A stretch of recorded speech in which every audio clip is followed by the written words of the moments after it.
In this video, I'm going to demonstrate how to produce the two 10mm wide enclosed slots which are part of the workpiece.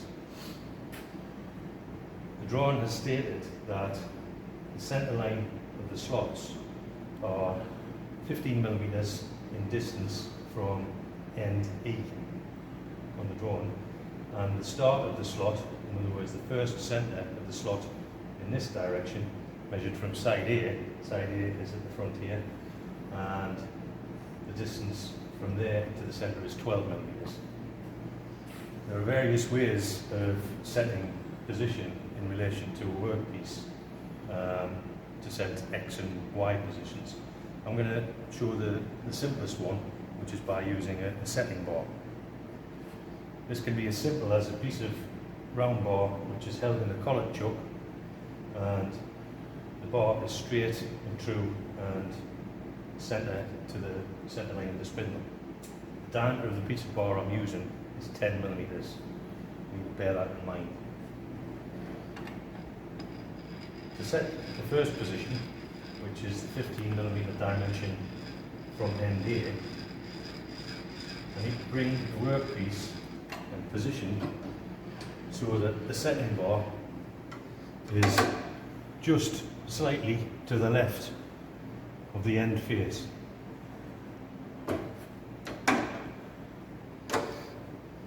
What I then need to do is get it so that the workpiece is fairly close,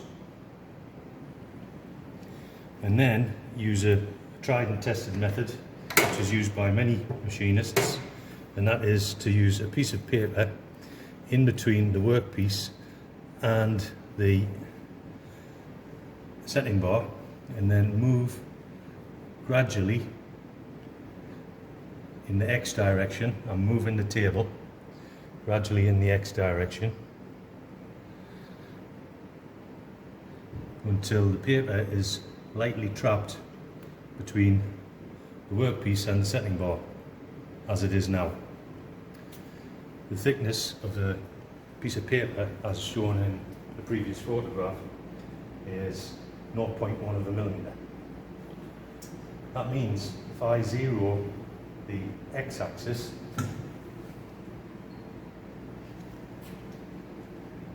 I can then lower the table so that the setting bar is clear of the workpiece. Diameter of the setting bar is 10mm, which means that half of the diameter is 5mm. So in order to get the centre line of the spindle in line with the end face, I need to move half the diameter of the setting bar, 5mm, plus the thickness of the paper, 0.1, which will be 5.1mm. So I'll then move the X-axis 5.1mm,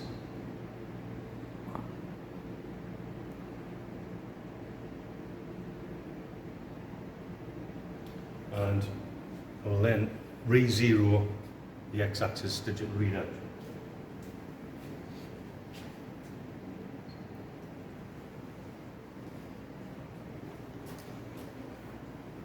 To get the centre line of the spindle in line with the centre line of the slot, all I need to do then is move the exact distance which is set on the drawing dimension, 15mm.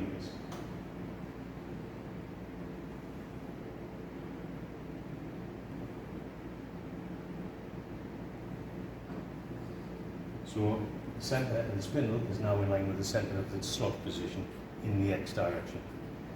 The slot is going to be cut using motion in the Y direction, so I'm going to lock the table in the X direction so it doesn't need to move anymore. I then need to set the Y position using the same method.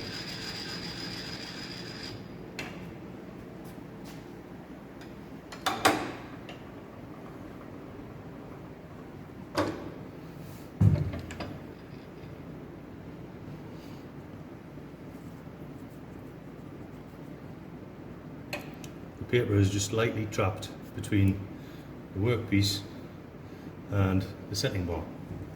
Once again, I'll zero the Y-axis. lower the table.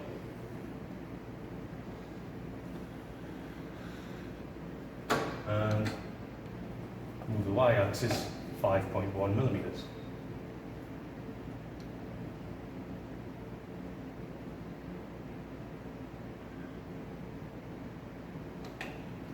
Once again, re-zero the y-axis so that the centre line of the spindle is in line with the front face, face A.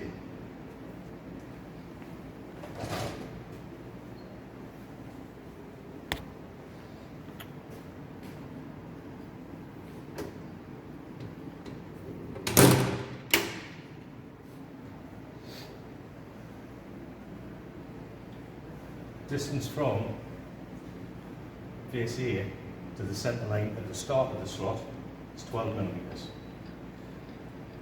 So I'll move the y-axis 12 millimeters.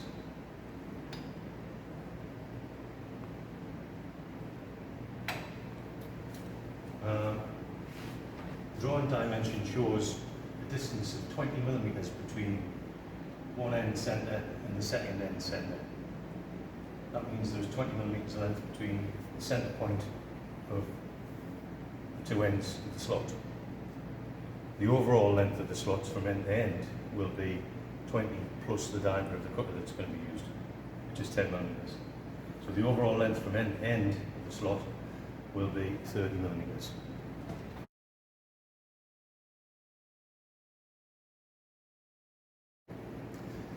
I've now fitted a 10 millimeter slot drill into the spindle in its collet holder.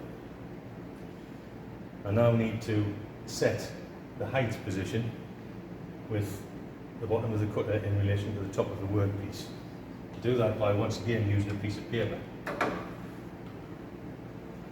Raise the table until the workpiece is just below the cutter. Put the piece of paper in, and while moving the piece of paper, continue to raise the table until the paper is lightly trapped between the cutter and the workpiece, like so. At that point, I'm going to use the preset function on the z-axis to set the z-axis to plus 0.1 millimeters, the thickness of the paper. So I'll press preset, select the z-axis, type in 0.1, enter.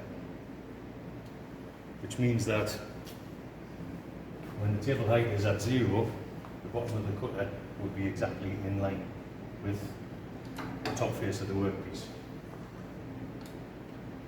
The RPM of the cutter needs to be approximately 1200, which is what is already set. The reason it's 1200 is because this is a solid carbide slot drill. If it was a high-speed steel slot drill, the RPM would need to be approximately 50% to 2/3 of that speed. Before cutting, I need to check that the feed rate is appropriate for the size of the cutter. So to close the doors, switch on power, and operate the feed lever. This is a relatively small cutter, so I'm going to turn the feed down to quite slow, which shows as 0.5 on the feed rate window.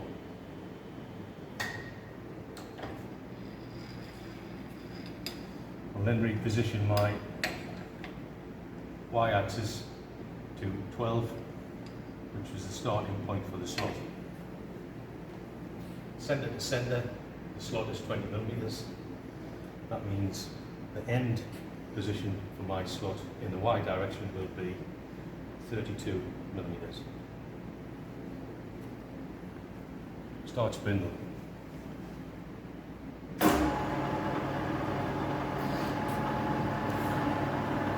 There is no automatic feed on the z-axis, so that has to be done by hand. The depth of the slot from the surface to the bottom of the slot is 2 millimeters. So I need to raise the table until the Z-axis shows minus 2 millimeters.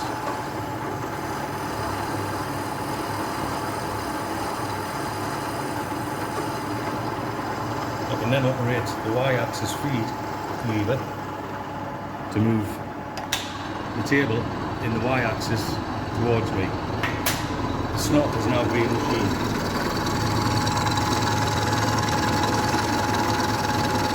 Bearing in mind that 32 millimeters on the Y-axis is my end point, I would need to stop the feed wheel just before.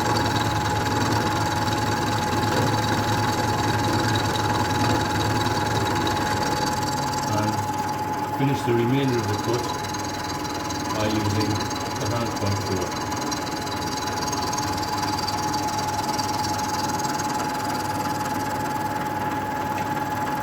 Y-axis is now at 32 millimeters.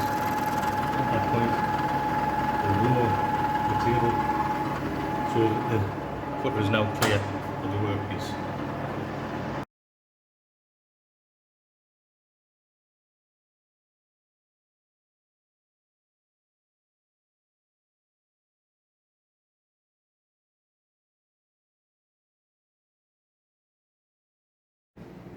Having deburred the first slot, I can then now turn the workpiece 180 degrees, put it back in the vise to produce the second slot. Now, the slots are the same distance from end F, 15 millimeters to the center.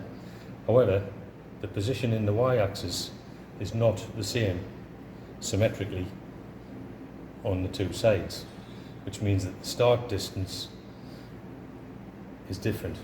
Not 12 millimeters from the edge, 16 millimeters from the edge this time. So when I turn it over, place it on the parallel bars, slide it along until it's touching the end stop, and tighten the vise.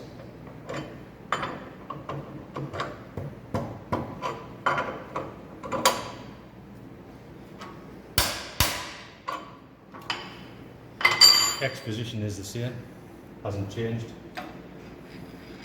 To get to the start position for this slot, I need to move the Y-axis to 16 millimeters. I can then raise the table so that the workpiece is just under the cutter. Depth will be the same because I've just rotated the block 180 degrees. The Z setting will be the same.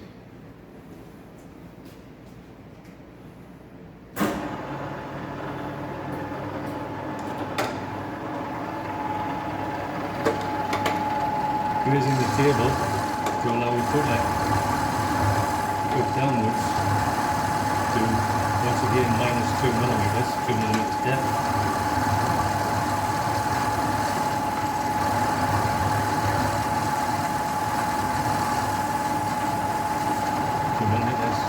Start the Y-axis feed.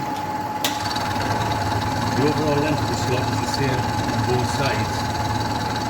So if I'm starting at Y16, I need to finish at Y36 to give a dimension of 20 millimeters from center to center. I'm stopping the feed at approximately 35.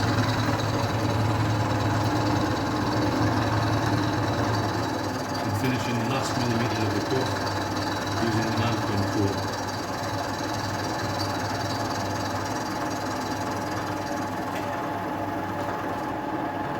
Lower the table. Bring the workpiece clear in the Y-axis.